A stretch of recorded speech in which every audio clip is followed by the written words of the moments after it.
a lot of times my clients will have this fear of, if I start paying attention and noticing and like trying to Mm, heal from the binging, does that mean I'm going back to restricting?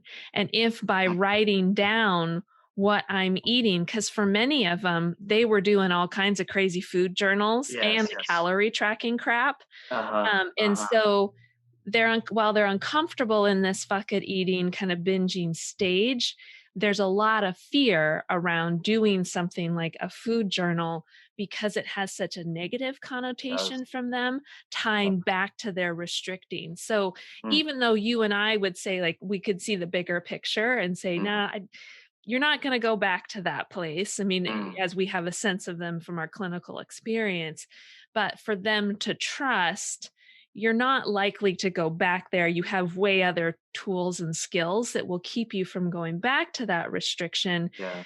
But how would you approach that with Mm, like with someone that's concerned about using the journaling, having it being triggering to their restriction again? mm. How would you approach that with someone if they asked? I think on a cognitive level, on a surface layer, it'd be like, "Hey, listen, we're not writing down any calories. There's no calorie limit you even have for the day. This isn't you aren't good one day for getting under your calorie limit. You're not bad the next day if you go over it. This is about awareness. This is not about the amount of food. It's about studying your psychology around food. Mhm. This is about time and even noticing time and place can help you understand your habits. Uh, Encouragement to write down these thoughts and what you're feeling. I mean, tell me, did you ever write down your emotions before when you were dieting? No, like it was all about the caloric intake. Mhm. We're not even doing any calories. We're talking about emotions. We're talking about awareness. Um,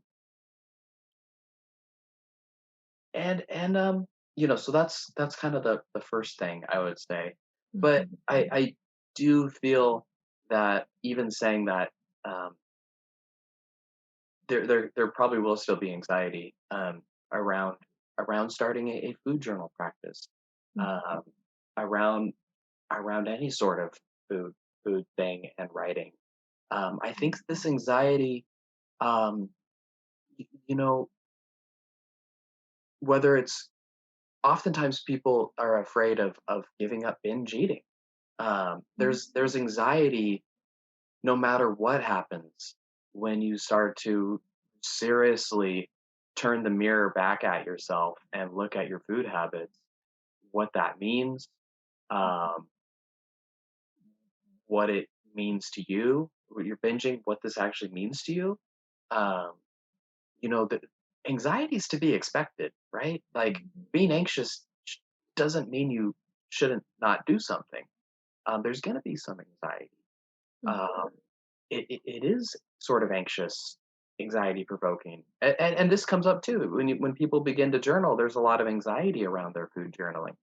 Like, am I doing it right? And you know, there's a lot of anxiety in this um, process. Um,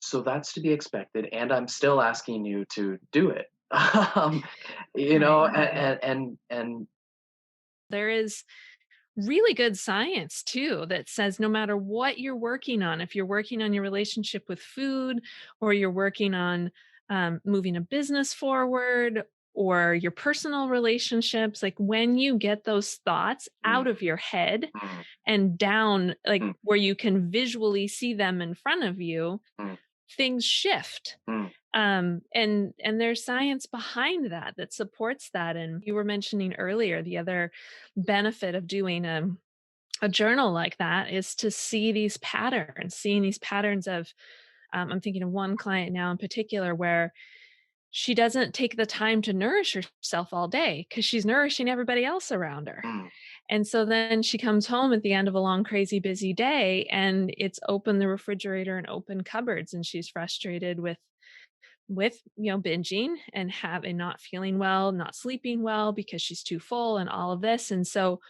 for us to put together those dots of going, well, look, you haven't fed yourself in like 8 hours before you came home.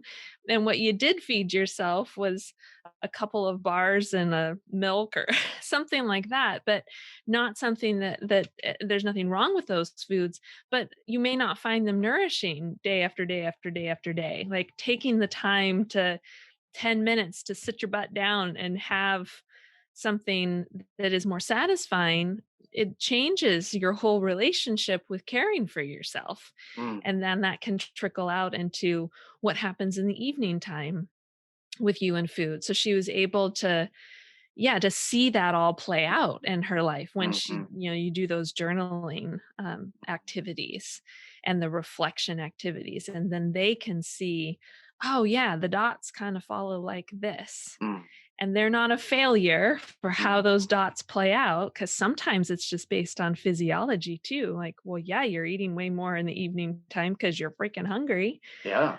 or you're eating more in the evening time because you're super frustrated from what happened at work today. So again, not your fault. It's just your psychology asking you to tune in and say, hey, I need some TLC right now. An awareness journal is more internal. Mm, It's asking you to be internal of what are your thoughts, what are your emotions, and there's no there's no quantifiers to them. It just is. So then there's can be no comparison. You can't compare yeah, yourself from yes. one day to the next day. Uh-huh. It's just who you are in that moment versus those external validators you can have comparison with. Like, I ate this many calories, I ate this Mhm, many macros, or I weighed mhm, this. mhm. Then you have something to compare. But with awareness, you can't dwell on Yeah, comparison. It yeah. just is what it is. It's again, it's present. It's in this moment. And when you can draw those dots of like, well, I feel this in this moment because this happened to me, no matter what happens to you the next day, you still can't compare it to the day before because now you're living in a whole different situation. So there's no comparison.